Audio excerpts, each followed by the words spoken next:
오늘은 추수감사주일입니다. 거룩하신 삼위일체 하나님께 영과 진리로 예배하겠습니다.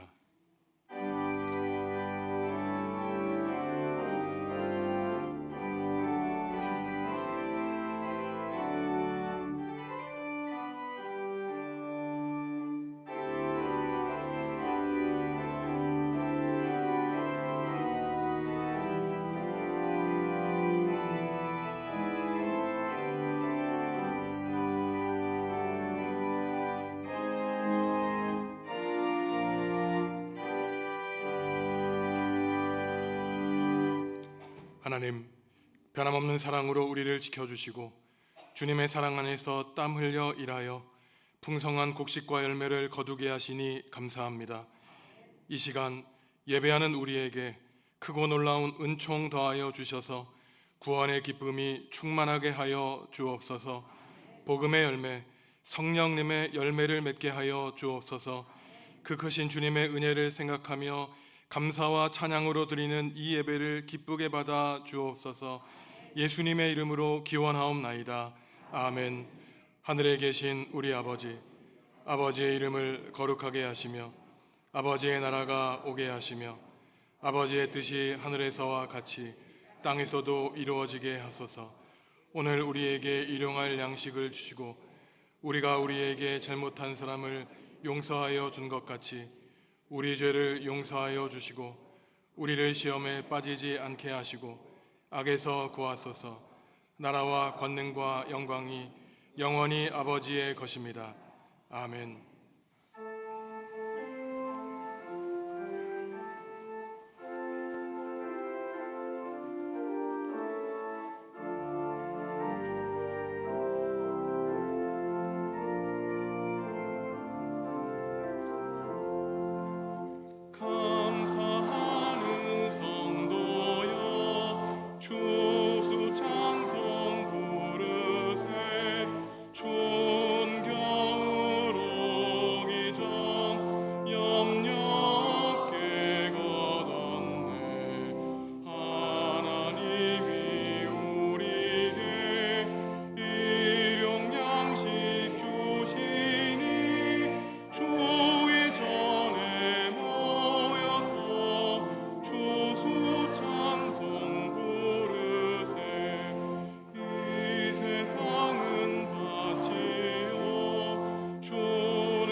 하나님과 이웃과 피조세계에 지은 죄를 고백하겠습니다.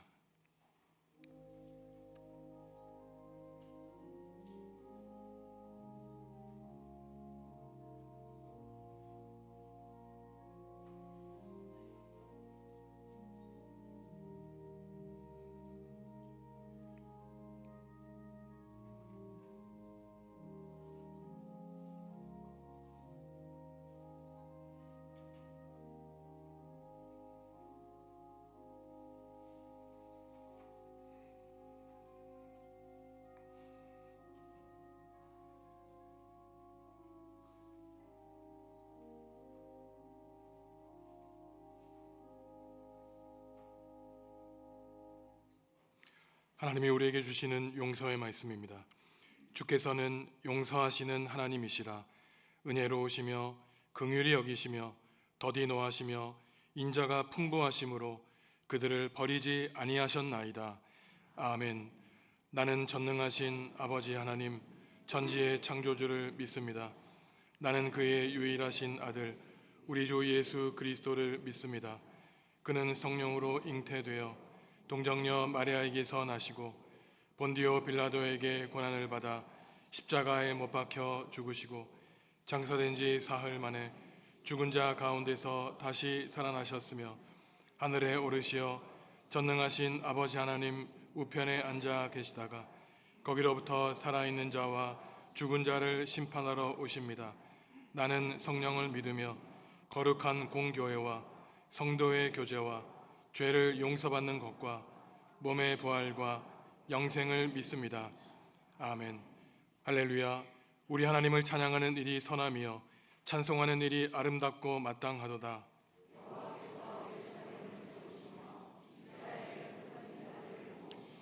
상심한 자들을 고치시며 그들의 상처를 싸매시는도다.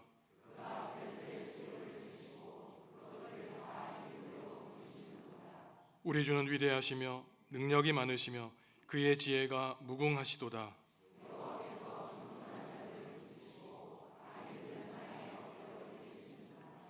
감사함으로 여호와께 노래하며 수금으로 하나님께 찬양할지어다.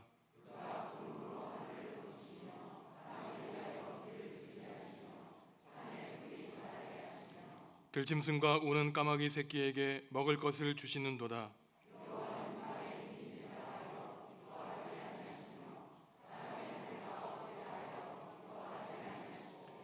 여호와는 자기를 경외하는 자들과 그의 인자하심을 바라는 자들을 기뻐하시는도다.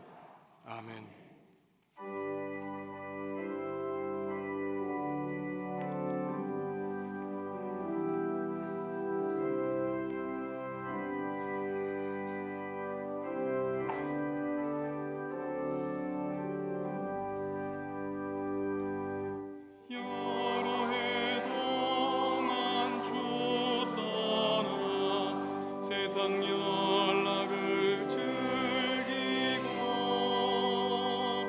저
거룩하신 하나님 아버지, 광야 같은 고난의 인생 여정 속에서도 낙심하지 않고 하나님 나라를 소망하며 살게 하여 주시니 감사합니다. 지난 한 주간도 하나님의 은혜 아래 보호하여 주셨다가 오늘은 특별히 추수감사주일로 지키게 하시니 더욱더 감사를 드립니다. 어떠한 상황 속에서도 주님 찬양하기를 멈추지 않게 하시고 나의 나된 것이 어느 것 하나 하나님의 은혜가 아닌 것이 없었음을 기억하게 하시고 그 은혜에 대하여 감사를 잊지 않게 하여 주시옵소서. 자신에게 주어진 성공에 대해서만 감사할 것이 아니라 때때로 처해지는 실패에도 하나님을 원망하지 않게 하시고 그 고난을 통하여 하나님을 절대적으로 의지하는 참 그리스도인이 될 수 있도록 은혜를 베풀어 주시옵소서. 죄와 사망의 법으로부터 우리를 자유케 하신 하나님, 우리는 여전히 악한 죄에 불과하지만 예수 그리스도의 보혈의 공로로 인하여 하나님의 자녀 삼아 주시고 친구가 되어 주셨음을 믿습니다. 그럼에도 불구하고 저희들은 연약하고 믿음이 약함으로 늘 죄에 빠져 살아가고 있으니 저희들을 불쌍히 여겨주시고 자비와 긍휼을 베풀어 주시옵소서. 자기의 길로 가버린 양 한 마리를 포기하지 않으시고 끝까지 찾아주신 아버지 하나님의 은혜를 허락하여 주시옵소서. 사망의 몸된 저희들의 옛사람으로부터 저희들을 건져내어 주시고 그리스도와 연합된 새 사람으로 거듭나게 하여 주셔서 하나님 나라의 백성으로서 부족함이 없도록 도와 주시옵소서. 2024년도 어느새 마무리되어 가고 있습니다. 늘상 그렇듯이 새해를 시작하며 다짐하고 계획했던 저희들의 과거가 후회로 남는 이 시간에 저희의 연약함을 불쌍히 여겨주시고 남은 시간 동안이라도 더욱더 열심히 하나님의 은혜를 구하며 살아가게 하여 주시옵소서. 교회의 지치를 이루는 각 기관들도 이제 새롭게 일꾼들을 선택하고 새로운 출발을 앞두고 있습니다.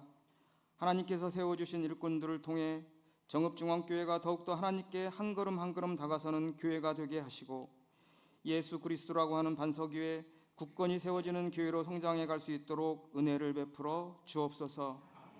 특별히 영압으로부터 청년에 이르는 교육부서를 기억하여 주시옵소서. 정읍중앙교회를 이어갈 소중한 제목들로 세워주시고 그들의 양육을 담당하는 교역자들과 교사들에게 동행하여 주셔서 하나님의 말씀을 잘 가르쳐 훗날 교회에 꼭 필요한 일꾼들로 남는 소중한 하나님의 자녀들이 되게 하여 주시옵소서. 이름 없이 빛도 없이 묵묵히 교회를 위하여 헌신하는 하나님의 선한 일꾼들에게 하나님 나라의 신령한 복으로 채워주시고 이 시간 진리의 말씀을 우리에게 건네주시는 김선종 목사님을 통해 심령이 가난한 우리가 구제를 받고 하나님 나라의 풍요로움과 세상이 줄 수 없는 참평화를 누릴 수 있는 귀한 시간 되게 하여 주시옵소서. 하나님께 감사의 찬양을 올려드리는 호산나 찬양대의 찬양을 기쁘게 받아주시고 결실의 계절에 성령이 내 안에서 맺으시는 성령의 열매가 우리 안에 가득하기를 간절히 소망하며 예수 그리스도의 이름으로 기도합니다.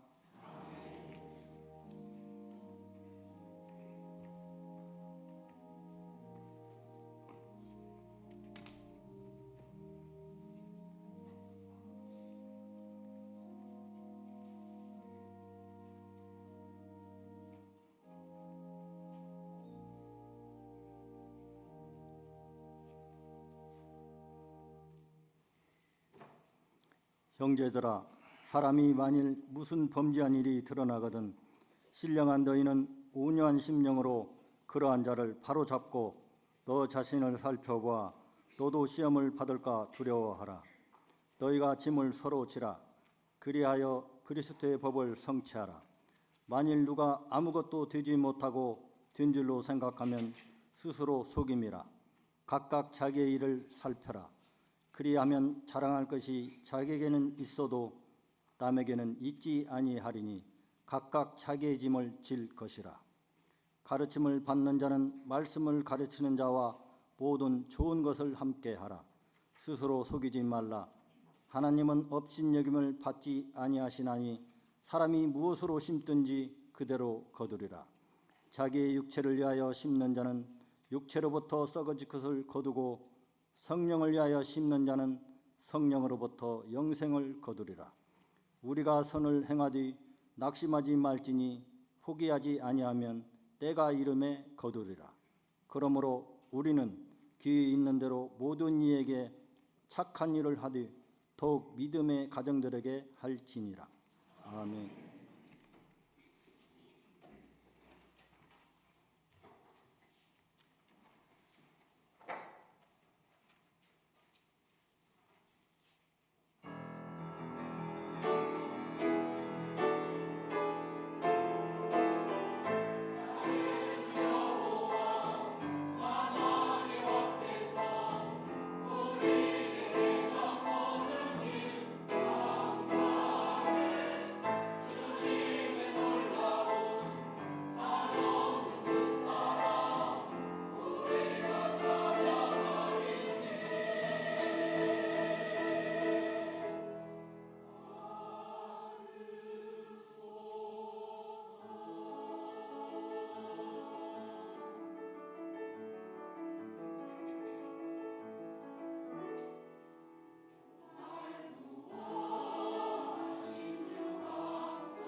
아멘.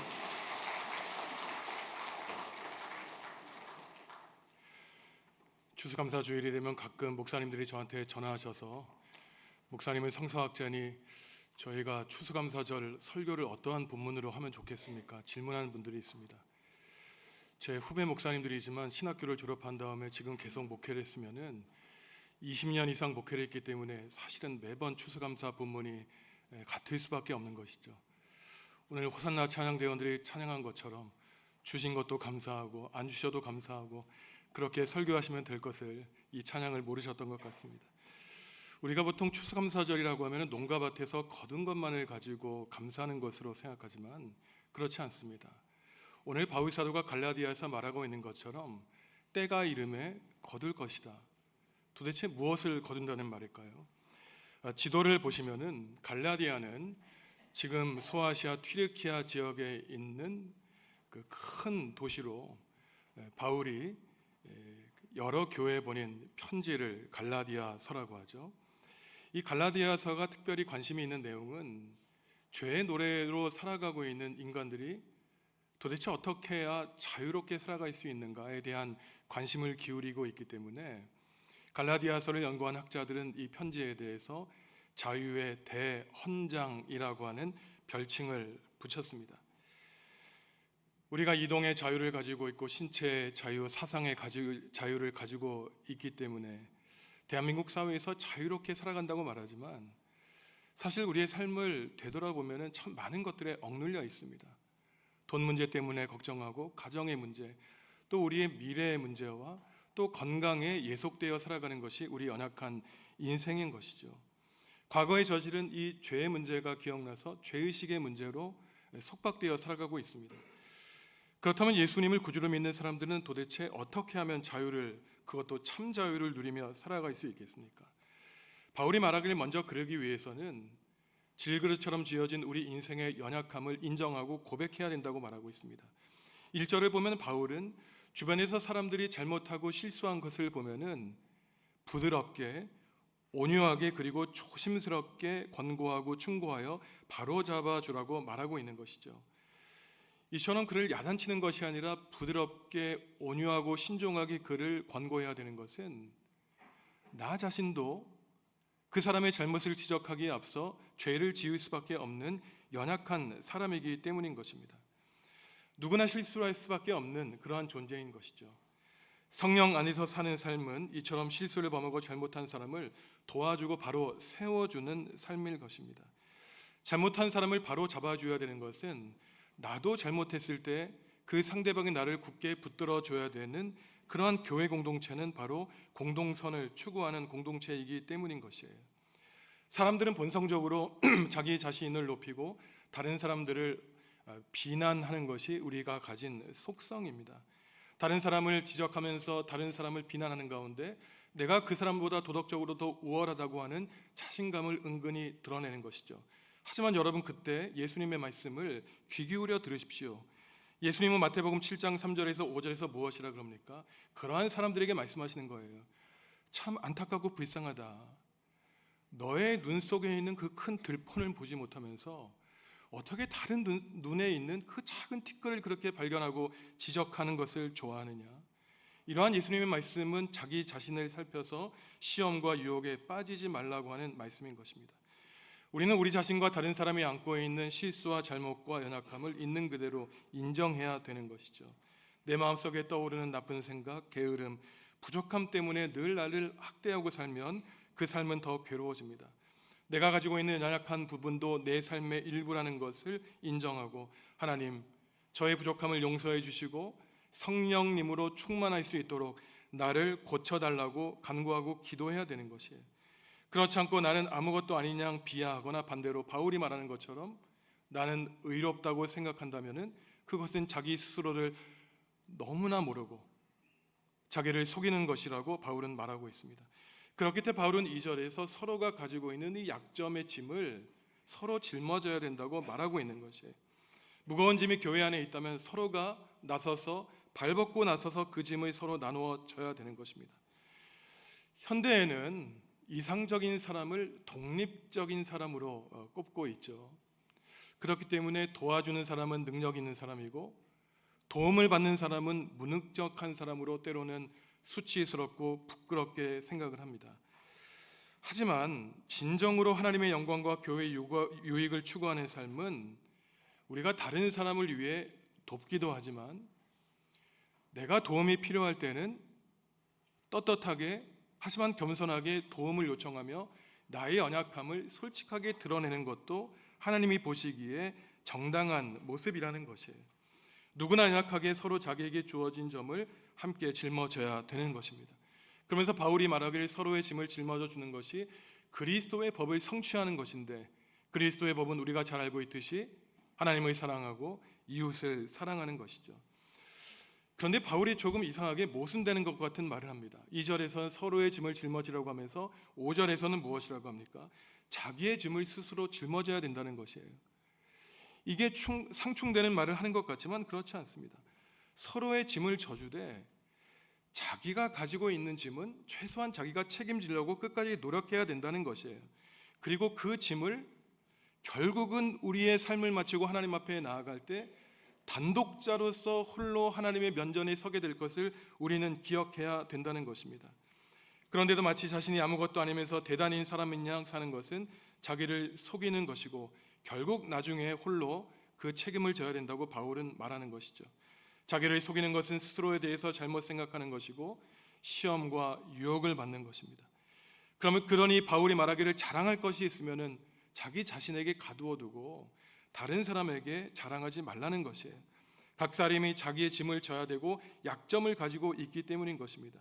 다른 사람을 판단하기 전에 먼저 자기 자신을 비판적으로 대해야 된다는 것이에요. 그러니 교회 공동체 안에 나는 의롭다고 주장하고 늘 다른 사람의 부족함을 지적하는 사람들이 모인 공동체는 교회 간판을 무엇이라고 바꿔야 되겠습니까? 바리새 교회라고 바꿔야 되는 것이에요.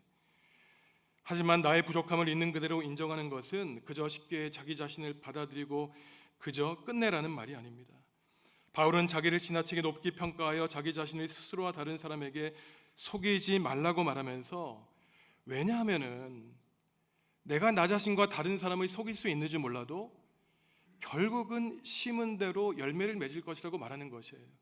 내가 아무리 나 자신을 포장해서 멋있는 사람, 훌륭한 사람으로 포장할지 모르지만 내가 농가밭에 심은 그 씨앗이 우리의 인생에 그대로 결과로 드러나게 된다는 것입니다. 육체를 위해 심는 자는 썩어질 것을 구하고 성령님을 위해 씨를 심는 사람은 여러 성령님의 열매를 맺게 될 것인데, 그 중에서 특별히 오늘 바울은 지금 이 땅에서 영원한 생명을 얻게 될 것이라고 말하고 있는 것이죠. 우리 인생에 두 가지 종류의 인생이 있다는 것입니다. 누구나 다 씨를 열심히 뿌린다는 것이에요. 근데 자기 육체를 위하여 자기 몸에 씨를 뿌리는 사람이 있고 성령님을 위하여 성령님에게 씨를 뿌리는 두 가지의 다른 삶이 있다는 것입니다. 먼저 바울은 육체를 위하여 육체의 씨를 뿌리고 그 다음에 거두되 썩는 것을 거두는 사람에 대해서 말하고 있습니다. 여기서 육체는 단지 우리의 이 생물학적인 몸을 뜻하는 것이 아니라 우리 몸이 자연스럽게 가지고 있는 육신의 욕망과 충동을 말하는 것이에요. 육체를 위하여 육체의 씨앗을 뿌리는 것이 사람의 눈으로 볼 때는 때로는 훨씬 많은 이로움을 주고 즐거움과 쾌락을 주고 눈에 보일 때 좋은 것으로 보일지는 모르지만 달콤해 보이긴 하지만 바울은 경고하고 있습니다. 육체의 씨를 뿌리는 모습에 대해서 5장 19절에서 21절까지 함께 읽습니다. 육체의 일은 분명하니 곧 음행과 더러운 것과 호색과 우상 숭배와 주술과 원수 맺는 것과 분쟁과 시기와 분냄과 당 짓는 것과 분열함과 이단과 투기와 술 취함과 방탕함과 또 그와 같은 것들이라. 전에 너희에게 경계한 것 같이 경계하노니 유업으로 받지 못할 것이요. 아멘. 네. 육체의 욕망을 따라 사는 것은 특별한 노력이 필요 없다는 것이죠. 그냥 우리의 본성을 따라 살면은 저절로 육체의 열매를 맺게 된다는 것입니다. 농부가 밭을 그냥 내버려 두면 밭이 황폐해지는 것과 같은 것이죠. 이처럼 육체의 씨를 뿌리는 모습이 어떻게 나타나고 있습니까? 우리의 육체의 소욕을 따르는 것, 마음이 와닿는 대로 모여서 다른 사람을 험담하고 비난하고 당짓고 분파를 세우며 공동체를 깨트리고 참 재미있죠. 뒤에서 다른 사람 손가락질하면은 마치 나는 심판자인 양 합니다. 하지만 바울이 말하는 것이에요. 그러한 사람들도 무엇인가를 거두게 되는데 무엇을 걷는 겁니까? 냄새나는 썩은 것을 거두게 될 것이라고 말하고 있는 것이에요. 다른 사람을 비방하고 험담하는 씨를 부리면 결국은 그 사람은 관계를 잃게 됩니다. 모퉁이에 몰리게 되는 것이죠. 육체의 욕망을 억제하지 않으면 결국 죽음을 가져오게 된다는 것이에요. 만약에 나 자신의 욕망을 만족시키는 것을 계획하면 썩은 것을 거두는데 결국은 슬픔과 눈물과 악의 그 화려한 작물을 거두게 될 것이라고 바울은 말하고 있습니다. 바울은 육체를 위하여 심지 말라고 말하면서 반대로 성령님을 위하여 성령님에게 씨를 뿌리라고 권고하고 있어요. 그러면은 영원한 생명을 얻게 되리라고 말하고 있습니다. 바울은 갈라디아서 5장 22절 24절에서 성령의 열매를 소개하는데 함께 읽겠습니다. 오직 성령의 열매는 사랑과 희락과 화평과 오래 참음과 자비와 양선과 충성과 온유와 절제니 이와 같은 것을 금지할 법이 없느니라. 아멘. 참 우리가 자연인의 본성으로는 지키기 어려운 법들입니다. 절제하는 것, 억제하는 것, 참는 것, 죄인도 사랑하는 것 참 쉬운 일이 아니에요. 그러니 영성가들은 신앙은 그냥 내버려 둔다고 잘하는 것이 아니라 훈련을 해야 된다는 것입니다. 믿음의 훈련, 영성의 훈련을 해야 된다는 것이에요. 마치 이러한 말씀을 드리면은 고대의 수도사들이나 세상 버리고 등지고 하는 것 같지만 그렇지 않다는 것입니다. 고귀한 것을 얻기 위해서는 최선을 다해 정성을 다해야 되듯이 우리의 마음속에 있는 속사람도 귀하게 여겨야만 우리 인생이 거룩하게 성장할 수 있다는 것이에요. 하나님을 기쁘시게 할 계획을 세우면 기쁨과 영원한 생명을 거두게 될 것입니다.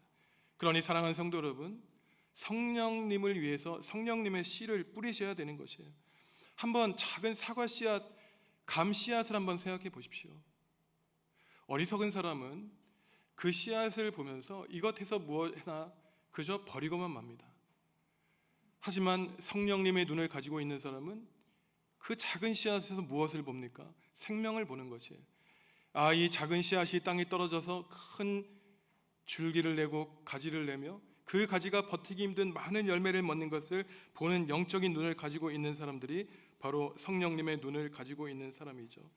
그러니 우리가 볼 때에는 스스로가 부족하고 연약해 보여도 하나님 보시기에는 우리에게 잠재력이 있고 누구나 다 할 것 없이 성령님의 열매를 맺을 수 있는 그러한 하나님의 자녀라는 것입니다. 성령님의 씨앗을 뿌리고 성령의 열매를 맺는 것이 쉬운 일이 아니죠. 성령님의 씨앗을 뿌리기 위해서는 자기 자신을 부인해야 되고 또 땀 흘려 씨앗을 뿌려야 됩니다. 또한 현실적으로 어떻습니까? 성령님의 선의 씨앗을 뿌린다고 해서 그 선의 씨앗이 다른 사람에게 반드시 호의로 돌아오는 것은 아니에요. 이용당하기도 합니다. 실망하고 배신감을 누릴 때도 있죠. 또 문제는 세상을 사는 동안 선의 씨앗을 뿌리는 것과 악의 씨앗을 뿌리는 것이 구별이 되지 않을 때도 있다는 것이에요.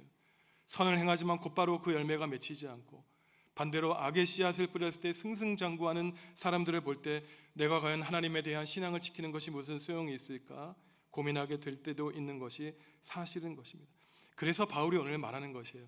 낙심하지 말라는 것입니다. 성령님에 의하여 성령님의 씨를 뿌리는 것을 그래도 포기하지 말라는 것이에요. 오늘 설교 제목처럼 때가 되면 때가 이름에 거둘 것이라고 바울은 말하고 있습니다. 때가 이름에 거둘 것이다. 사실 이 말은 바울이 처음으로 한 말이 아니라 그보다 수백 년 전 이스라엘에서 활동했던 예언자 하박국이 한 말씀이죠. 우리가 잘 아는 하박국의 유명한 구절, 복음성가로 부르는 구절이 있지 않습니까? 비록 무화과 나무가 무성하지 못하며 포도나무에 열매가 없으며 감람나무에 소출이 없으며 밭에 먹을 것이 없으며 우리 양이 없으며 외양간에 소가 없을지라도 한 가지 이유, 여호와로 말미암아 기뻐할 것이다. 진정한 감사는 내가 가진 것 아무것이 없어도 그 가운데 하나님이 함께 하시는 그 삶 하나 때문에 우리는 감사할 수 있는 것입니다. 이처럼 하박국은 훌륭하고 위대한 신앙을 가지고 있었어요. 하지만 이러한 감사의 본질적인 의미를 깨닫기 전에는 하박국은 하박국 1장을 통해서 늘 하나님께 외치고 탄식했던 사람이었습니다. 하박국이 가지고 있었던 신앙 이미지는 바로 그런 것이었어요. 하나님, 제가 이처럼 하나님께 의롭고 신실하게 주님을 섬기고 있는데 왜 이 나라가 이 모양이 있고 그리고 이방의 침입을 받고 망해가고 있습니까?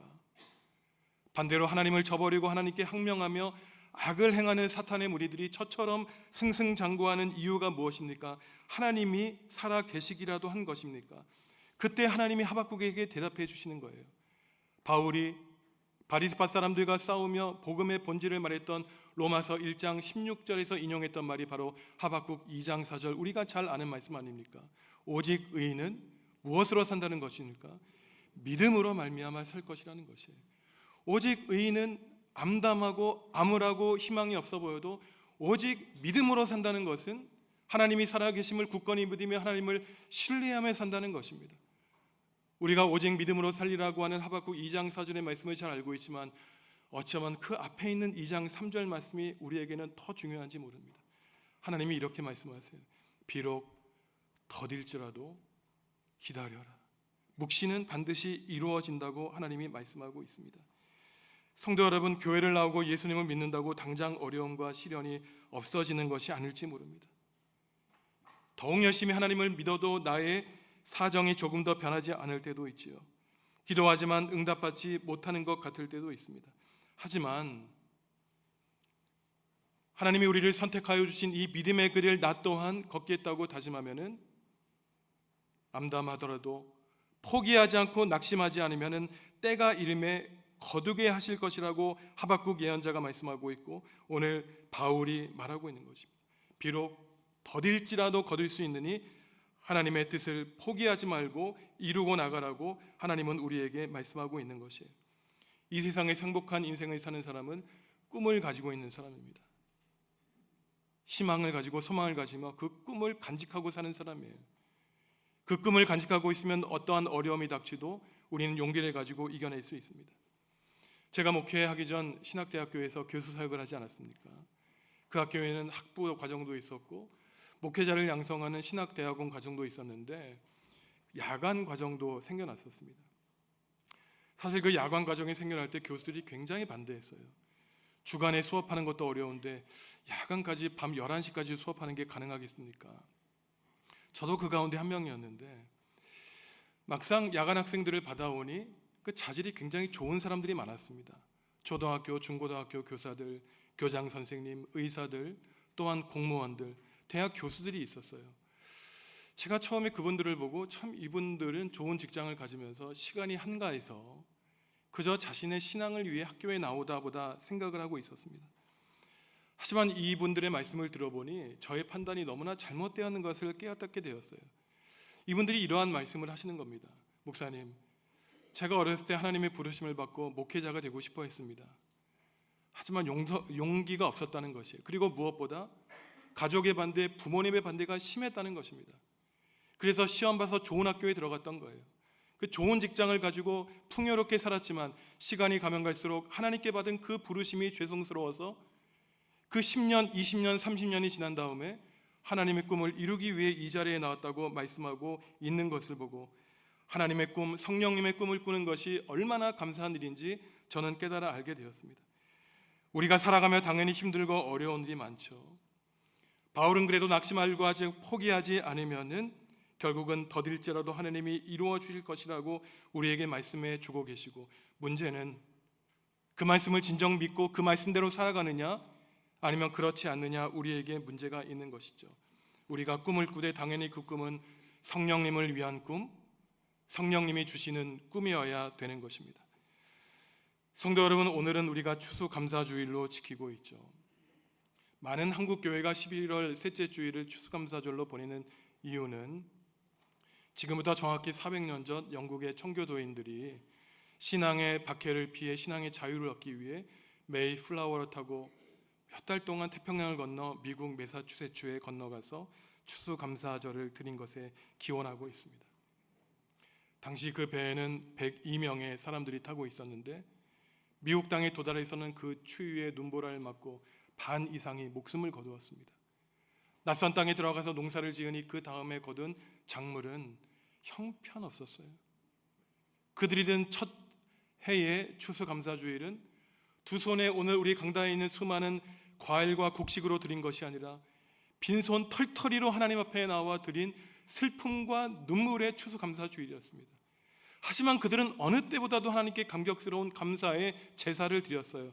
내가 있어서 내 것을 하나님께 드린다고 하는 그러한 오만한 감사절이 아니라 없기 때문에 죄송한 마음으로 하나님께 드릴 것이 없기 때문에 그렇지만 내 생명을 잃어 하나님께 믿음의 길을 항해한 그 감사한 마음으로 감사드렸던 그 추수감사절이 바로 오늘날 우리에게 추수감사절의 원형이 되었던 것입니다.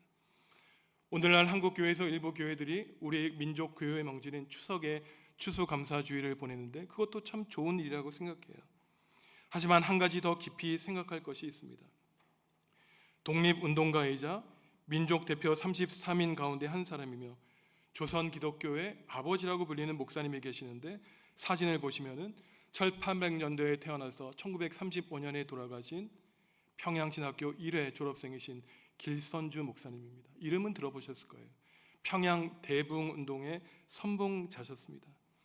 이 목사님이 1931년 10월 종교교육이라는 잡지에서 조선에서의 감사절에 대해서 쓴 글이 있어요. 이 목사님이 이러한 말씀을 하고 있습니다.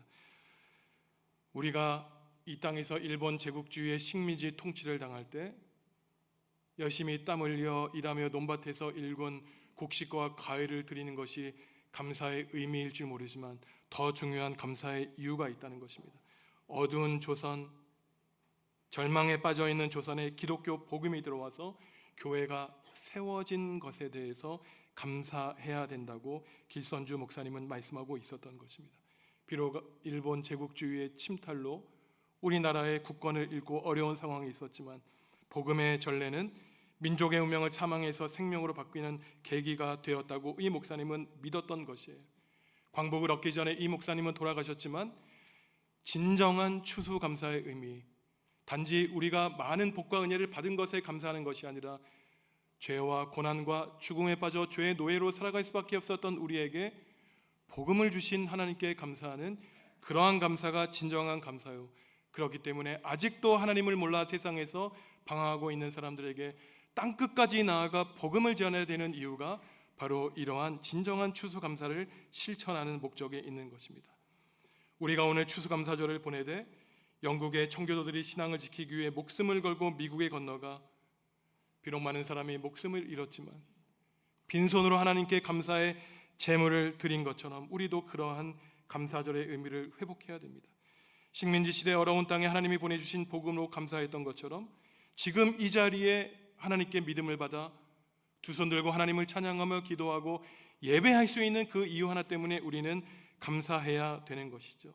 또한 바울이 말하고 있는 것처럼 성령님을 위해 성령님의 씨를 뿌리고 우리 인생에 썩어질 것을 구하는 것이 아니라 성령님의 여러 열매를 거두어야 되는 것이 바로 하나님께 나와 감사해야 되는 이유가 되는 것입니다.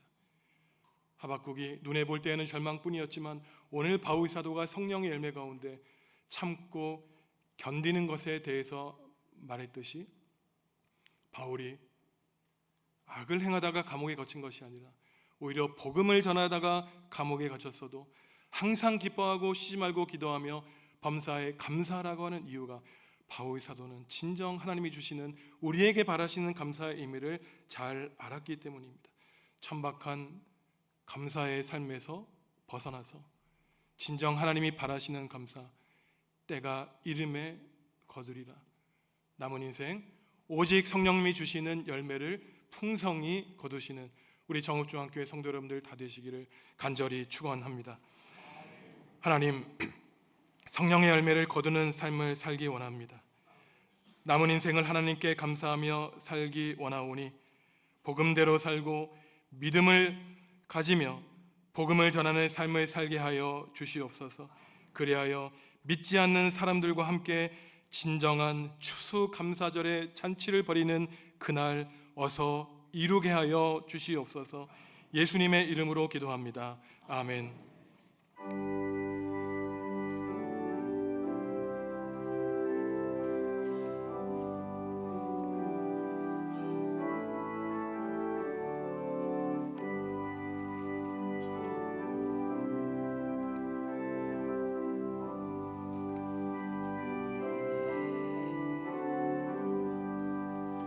넓은 들에 익은 곡식 앙금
성도 여러분, 주님이 우리에게 물으십니다.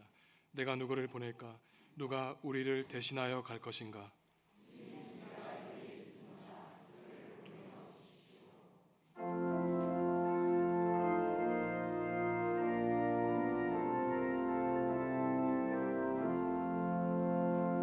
주께서 주시는 은혜 한없이 크오니 우리가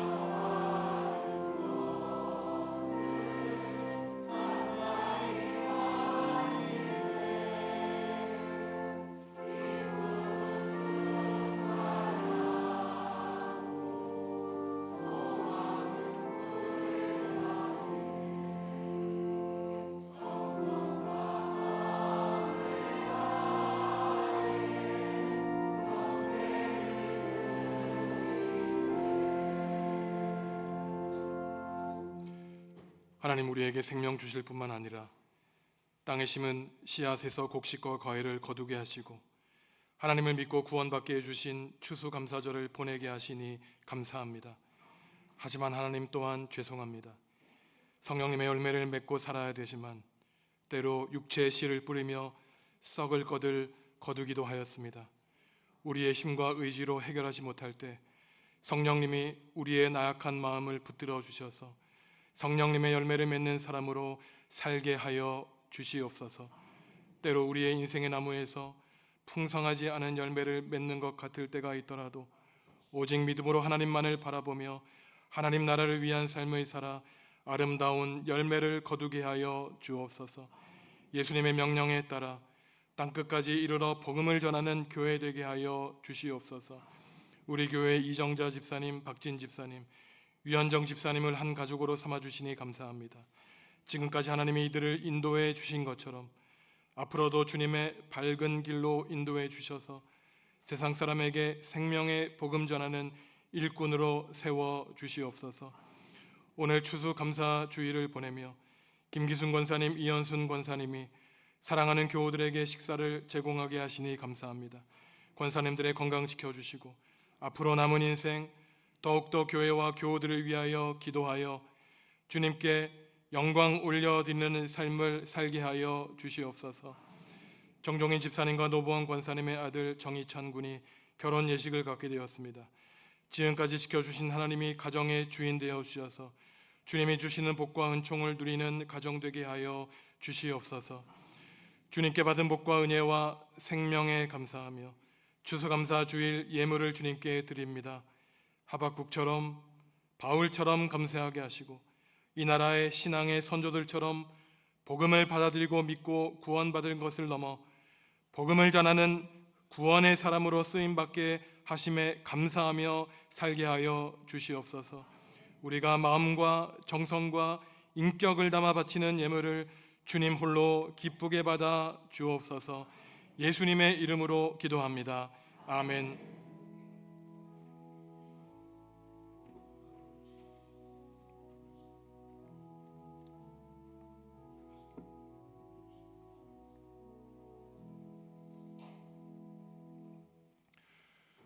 오늘은 추수감사주일입니다. 하나님께 받은 복과 은혜에 감사할 뿐만 아니라 신앙의 선조들의 그 뜻이 하나님을 섬길 수 있음에 감사하시는 우리 성도 여러분들 되시기 바랍니다. 감사하는 마음으로 김기순 권사님과 이현순 권사님께서 오늘 점심을 제공해 주셨습니다. 다음 주일에는 2부 예배 후에 공동 식사가 있는데 김경복 집사님, 오경남 권사님 가정에서 제공해 주십니다.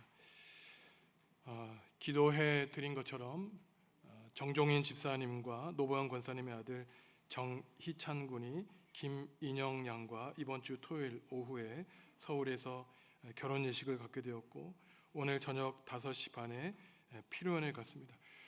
지금 이 자리에 참석했는데 잠깐 자리에서 일어나시죠. 새롭게 출발하는 신랑 신부가 하나님을 모시고 복된 가정 이룰 수 있도록 큰 박수로 축복해 주시기 바랍니다. 네, 자리에 앉으시겠습니다. 오늘 우리 교회에 나온 새 가족이 있습니다. 선옥희 집사님 자리에서 일어나시죠. 예, 앞에 앉으셨는데 우리가 함께 축복의 노래 부르겠습니다. 너는 시냇가에 심은 나무라 하나님의 사랑 안에 믿음 뿌리 내리고 주의 뜻대로 항상 살리라. 하나님 감사합니다. 귀한 여종에게 생명 주시고 하나님을 믿는 믿음 주셔서 지금까지 하나님 사랑하는 하나님의 자녀와 동행하여 주시니 감사를 드립니다. 하나님 간절히 기도하기를 사랑하는 남편과 자녀들과 함께하여 주셔서 우리 집사님을 통하여 모든 가정이 구원받는 놀라운 은혜 베풀어 주시옵소서. 우리 정읍중앙교회에서 함께 믿음의 길을 걷게 되었사오니 우리의 인생의 마지막을 다하는 순간까지 주님 동행해 주시고 우리가 함께 십자가의 표대를 향해 나아가는 귀한 믿음의 종 될 수 있도록 주님 복과 은혜 내려 주시옵소서. 예수님의 이름으로 기도합니다. 아멘. 축복의 박수 크게 하겠습니다.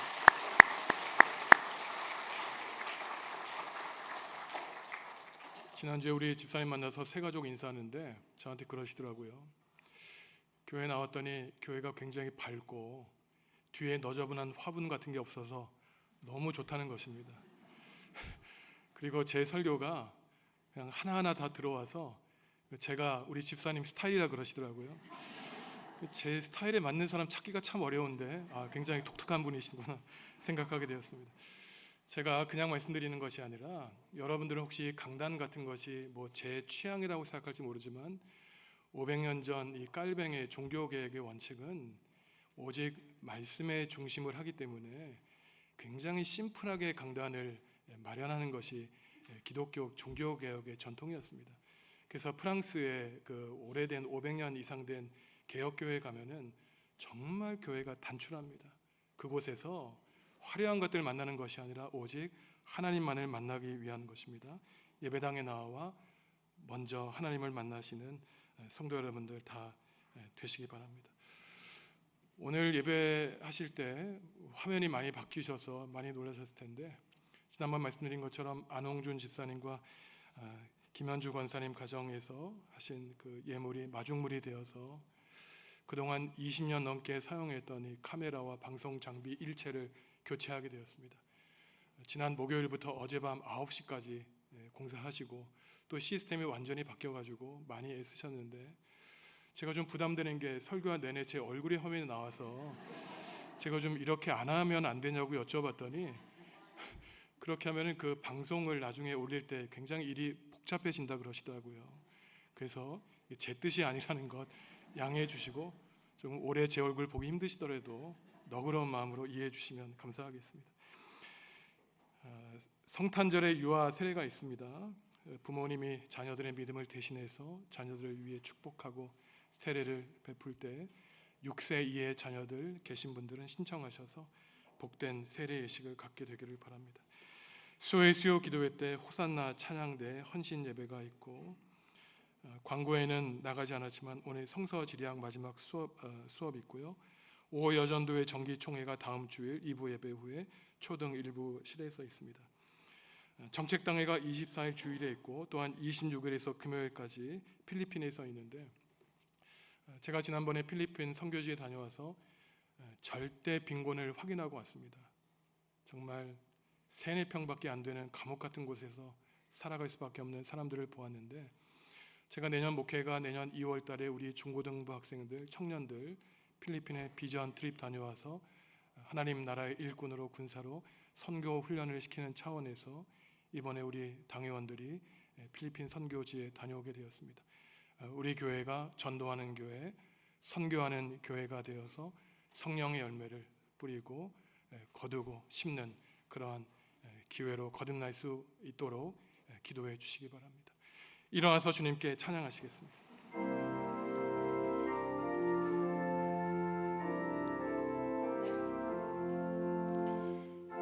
놀라운 그 이름 놀라운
사랑하는 성도 여러분, 부디 육체를 위하여 악의 씨를 뿌리지 마시기 바랍니다.